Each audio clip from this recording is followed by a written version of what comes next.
droit, il y a ce qu'on appelle la règle de la priorité. Contumace bi, so ñëwé ci ñaari premier paragraphe yi liñ lay wax leer na. Au moment où le contumax se constitue ou bien il y a arrestation. Arrêté. Ousmane Sonko biñ koy japp Koungheul, ce sont les forces de défense et de sécurité de l'État du Sénégal ñom ñoko jëlé Koungheul indi ko cité Keur Gorgui. Ba paré daguma la envoyer une image de Ousmane Sonko à l'intérieur au ministère de l'Intérieur. Anita bobu lolu mu nek première chose. Deuxième chose biñ ko indiwé fi cité Keur Gorgui. Mais Anita fan la jëlé photo bi? Mais nañu laaj Anita fan la jëlé photo bi? Mais est-ce que nek photo bi dafa fuité mu jossi? Kan mo koy fuité lo? Donc yo tu imputes la responsabilité aux gendarmes parce que ñom ñoko photographier. Non. Ci fourgon ak gendarmerie ben civil amul droit dem fofu ci bir parce que Anita TV n'avait pas cette prérogative jël photo diko dougal. L'interrogation Anita TV. Gendarmerie mo waron yor. Certes gendarmerie amna droit photo ko.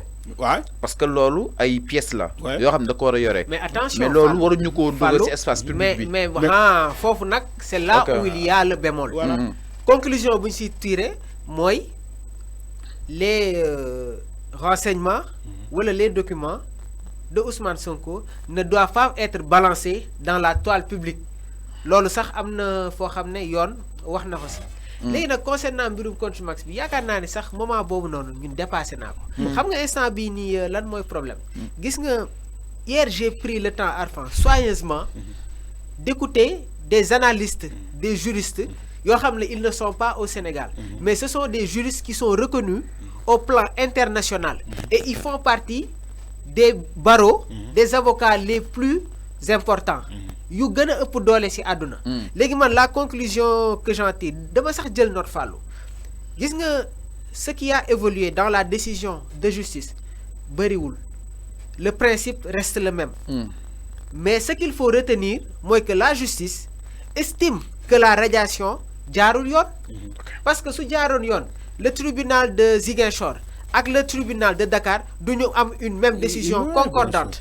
Me continuer ne la. Mais là où la dernière décision est allée beaucoup plus loin, parce que la première dugguñu woon dans le fond, mais la deuxième décision dañu dem pleinement dans la matière électorale. Donc au moment où on rentre dans la matière première bi ça va si fay. Si promotion bi la madame juste rester sur les faits. Mais par contre le deuxième juge est allé dans la profondeur du dossier. Mo waral nga dégg ñenn ñi naan mbirum contumax bi sax légui tëm na. Légui ma waxaat la benen mbir. Maintenant, si la DGE refuse de remettre les fiches au mandataire de Ousmane Sonko Ayib Daffé, quels seront leurs arguments? Parce que l'administration est tenue de motiver ses actes. Ce que je suis en train de dire est très important. Parce qu'aujourd'hui, si la DGE refuse de donner les fiches de parrainage au sieur Daffé, il est tenu de motiver ses arguments. Parce qu'on nous dit que toute décision de justice doit être motivée. Donc au moment où la décision de justice doit être motivée, décision bi nga xamné la DGE jël nañ ko dañ ko wara motiver. Légui ma waxat la benen bir. Maintenant la décision vu que la décision est beaucoup plus précise du matière du droit, on attend. Ñi ngi xaar. Légui c'est ça la première grille d'analyse.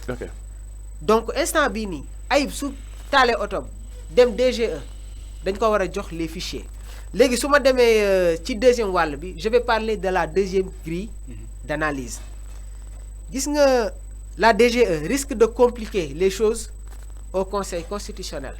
Mo wax sank manela, je vais te faire des révélations au niveau du Conseil constitutionnel parce qu'il y a ce qu'on appelle en droit la défaillance étatique.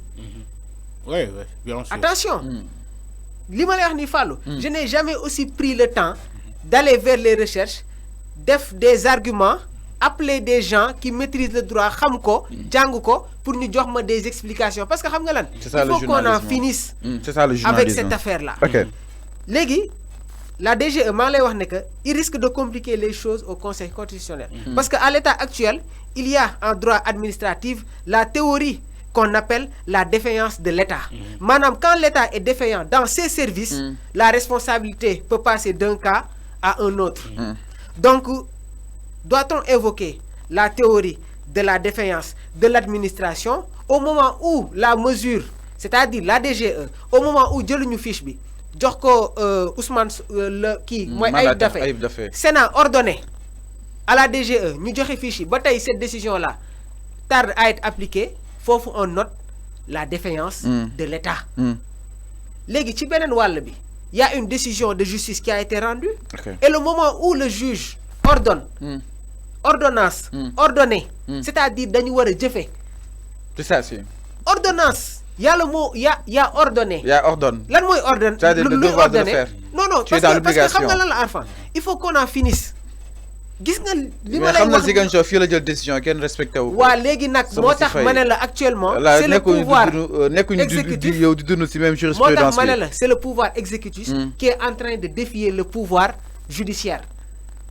nos autorités sont tous soumis à la loi ok c'est clair les juristes les avocats les magistrats droit bi moom la ñu war a appliquer ils sont soumis à la droiture du droit kon léegi lan mooy problème bi léegi nag Ayib su demaatee joxuñu ko fiche am xam nga bërki dem maa doon wax ne que Ousmane a les cartes en main parce que soo xoolee le pôle d'avocats en dehors des deux procédures là mais am nañu la matérialité à aller ci conseil constitutionnel jël dossier bi jébbal leen ko mais est-ce que dina am valeur juridique loolu moo tax nag sànq ma indi la défaillance de l'État léegi au moment xam nga fan la ñuy gën a constater est-ce que dina am lu muy comprendre non mais attends non parce que où il y a manquement sur le dossier de Ousmane Sonko le conseil constitutionnel maa ngi la koy wax ñoom ils dansent sur deux pas parce que ils ont la capacité d'interpréter de manière très large sur les faits et sur le droit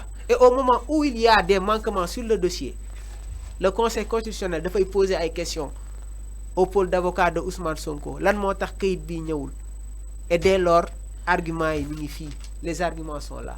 décision Sénat ñaari décision de justice fiche parrainage bi dem naa DGE nangu ñu ma ko jox dem nañu Sénat ordonné à ce que ñu jox ko ñoom ñu bañ tribunal de Dakar génnewaat beneen décision ba tey la décision n'a pas été appliquée même sax su délai bi jeexee. même sax su délai bi passé conseil constitutionnel am na tànk bu muy taxawee. peut-être ñoom Badio Camara ñu leen siy xaar. il ne doit pas y avoir d'ambigu de problème sur la candidature de Ousmane Sonko. te ma wax la benn mbir. gis nga affaire yaa ngi commencé di leer de.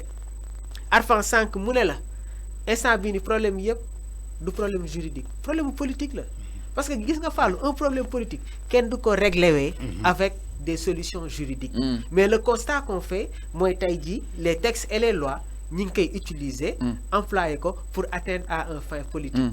mais man ma jàpp ne que Arfan tey laa gën a wóolu certains magistrats parce que on ne va pas tous les mettre dans les mêmes lots on n'indexe personne man tey laa gën a wóolu sax suñu justice bii nii parce que xam nga pour lan gis nga au moment où l'État dugal un pourvoi les chambres réunies mi ngi mel ni tey jii nii ñu ne Sénégal sec y a une décision qui doit être donnée ñëpp la ñuy woo ñu ñëw toog ñu teg mbir bi sur la table foofu du am parparloo du am prise de position droit bi moom la ñuy appliquer. alors c'est le droit dañuy daal di appliquer exactement brosse na ko sànq dina daal di wax suñu ponk Ayib Daffé si tout se passe à merveille wala daal di delluwaat fa nga xam ni it mooy genre DG cet après-midi alors Arfan jàpp nga ni tey lan moo war a doon tey comportement Thierno Thiendella Fall envers Ayib Daffé.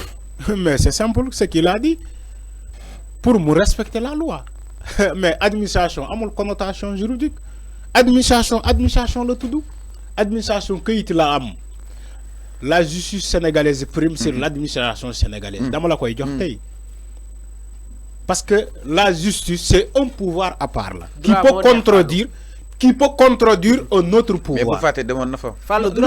non déglu ma dama ne la justice c'est un pouvoir à part qui peut contredire un autre pouvoir.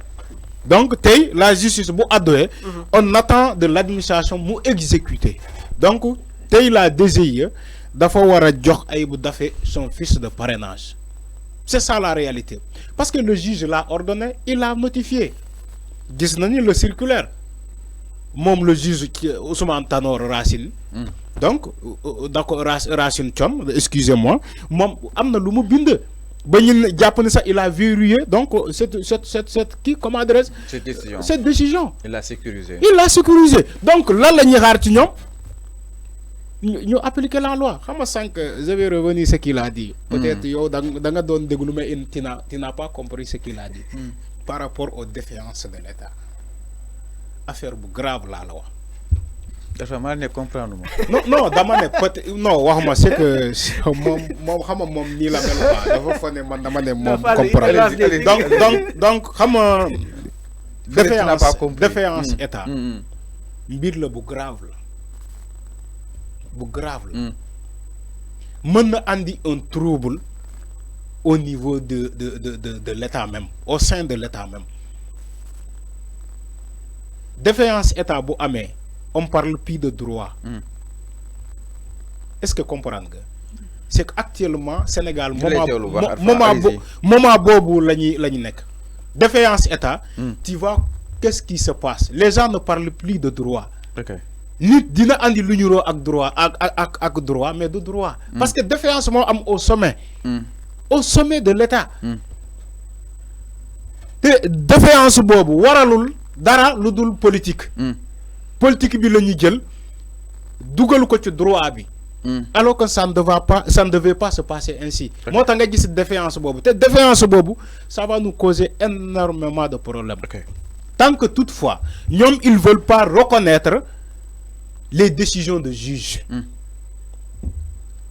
toutefois ñom bëgguñu reconnaître les décisions de justice et des juges défaillance bi ni ça va nous porter préjudice man maa la ko wax fi tay parce que défaillance bu melni xewoon fi en 2019 le cas de Karim Wade et Khalifa Sall un rabat d'arrêt de Khalifa Sall gis na qu'est-ce que ça nous a amené Khalifa Sall qui a été condamné définitivement Karim Wade qui a été condamné définitivement ils ont bénéficié chacun d'un fiche de parrainage.